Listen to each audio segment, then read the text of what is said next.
When a hacker is faced with a secure system, they have two choices. They have to either attack the system, or they can use the people working with the system to get around it.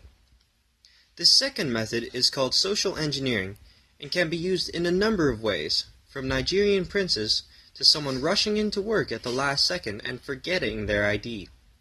In this video, we're going to talk about some of the most popular social engineering attacks, as well as how to prevent them.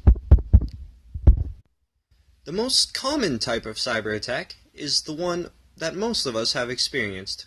It's called phishing, and its usual form is an email that's supposed to contain exciting or important information.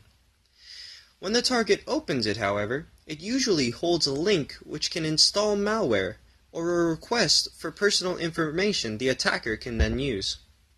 This method is called phishing, with a PH instead of an F, and tends to involve the attacker sending out thousands of emails to unsuspecting targets and hoping that one of them will actually take the bait.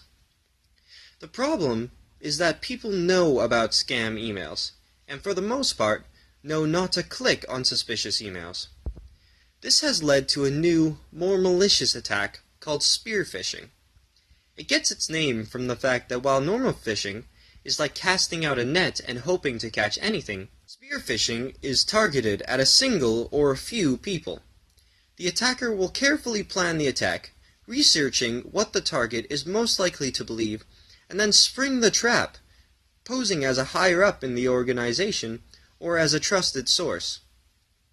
Whatever the method, the result is the same: malware or identity theft. The easiest way to prevent yourself from falling prey to this kind of attack is skepticism. Never follow any link given over email, and think twice before opening emails from suspicious sources.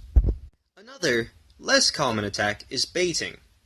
In this attack, the hacker uses physical data storage like USBs or CD-ROMs to deliver malware inadvertently. The methods of delivery vary from dropping a bunch of USBs on the road near a target, to using company logos or titles and giving them away as free gifts or software updates. The result, however, is that as soon as they are inserted, they go to work installing viruses which get around the firewall.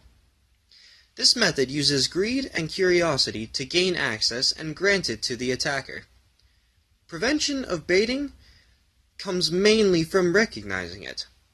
Employees must be trained to understand what they should do with data storage containers given to them freely. Some methods of social engineering are entirely based on gaining access to a building. Nowadays, security is tight for important places, with two-factor authentication often required.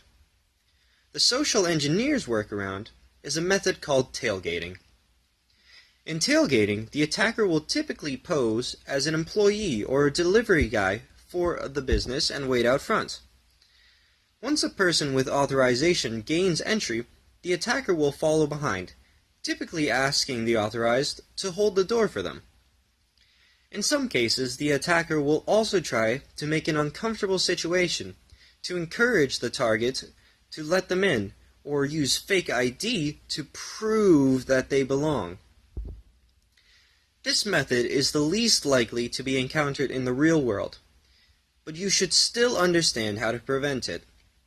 Using a receptionist, RFID scanners, or biometrics are useful methods, but education is essential. People must be taught about tailgating, and that they should never allow entrance to anyone, instead allowing them to gain entrance with their own credentials. For all of these attacks, there is one easy solution. Stay vigilant when on the internet or dealing with technology, because you never know who might be trying to get in. Thank you.